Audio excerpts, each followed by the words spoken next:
Judd is very interesting to her, and that Curly is, is the boy next door. But this is really about her sexual awakening. This, it has to be about that, and we can't be shy of that.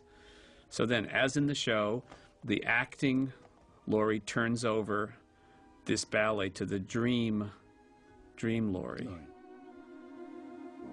Who is that? Do you know? So once she's turned over, and there's James Mitchell, the dream Curly, because there's the real Curly in the background, Gordon MacRae turning it over to the dream Curly.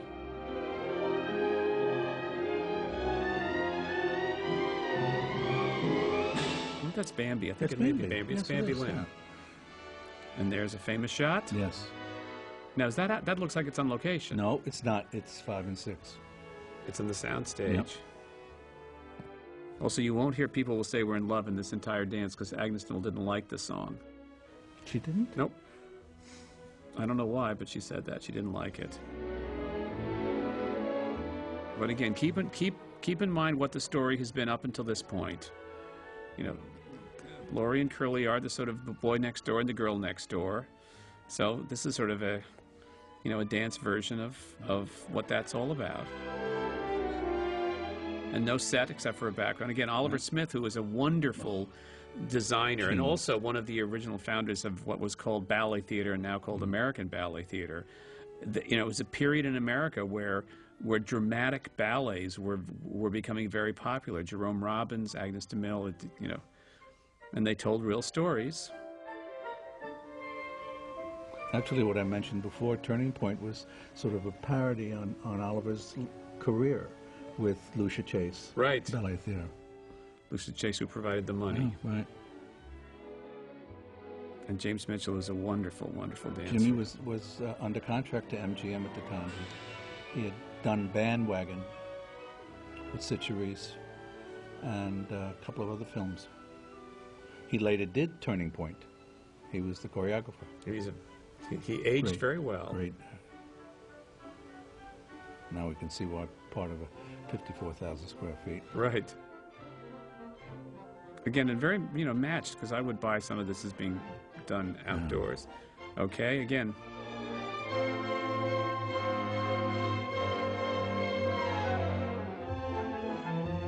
Agnes. Perfect Agnes gesture. Yes. Again, and they're still standing there. They're looking at each other, so I guess this is the part of the ballet that's about their relationship, and things look basically fine. Again, look at those costumes. I mean, they don't look like ballet costumes. No.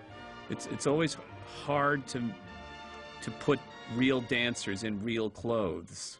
There's a reason why tutus are liked by dancers, because nothing can get in the way. They don't have to deal with a lot of cloth around their legs. Oh, there's the tomboy.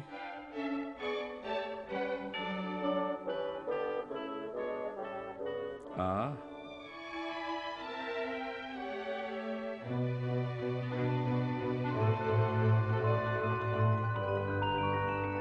Nice swirly sky in the background there. Again, very dramatic, very theatrical.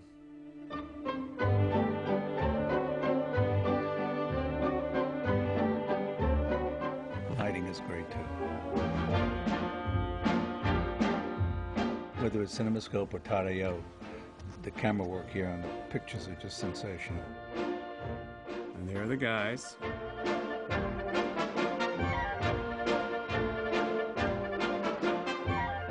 Looks like a little Bob Crowleyism in the background there. He probably, again, what Oliver Smith as a theater designer doing a movie, he was very good at being impressionistic. Yes. Keep in mind when there are scenes like this in The Wizard of Oz, you can't see the seams, but now you know exactly where the seam is. Now this would all look like there's a wedding coming. Here she is in her wedding gown, and we've seen the church in the background.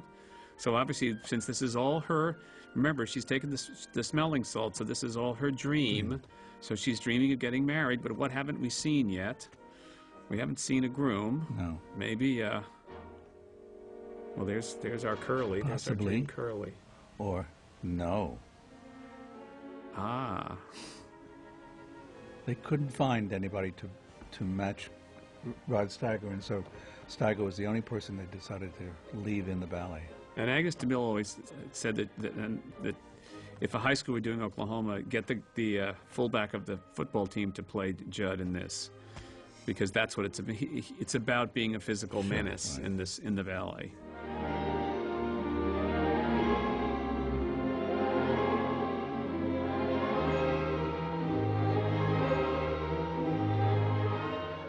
And Agnes said he was easy, so easy to work with. He was so cooperative. Rod Steiger? Yes. Probably because he was terrified. I once had an experience on a show where there was a singer, a dancer, and an actor, and the singer would put in a new dance and the actor would put in a new song, but they would be in a panic to do what they felt they did best. Here we are somewhere, not too specific where we are, but you hear the ricky-ticky piano, so you know that this is a little more lewd than any place we've ever been in this whole movie. This is one of the sequences that Agnes really had to tone down. Rogers. And even in the stage show, it's very clear that that Judd has postcards of these kind of girls. I think in the scene it just says there are girls on the wall, but these are the postcard girls who are on the wall of Judd's hut come to life.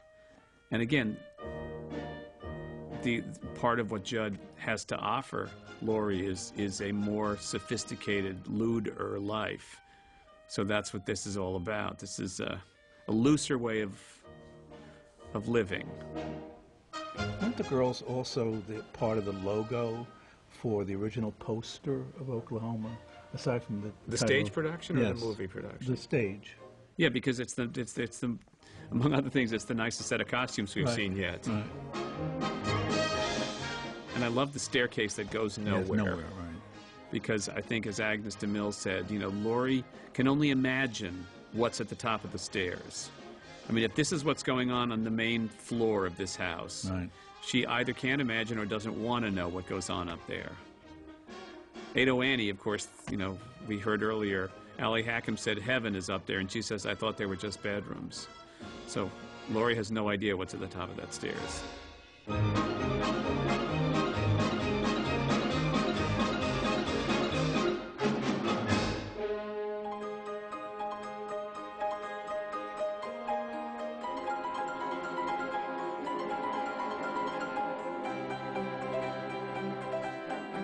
And a wonderful arrangement of the melodies from the show, taking from all the songs that I said, except People Will Say We're in Love, because Agnes DeMille didn't like it, but using those songs to tell the story that needs to be told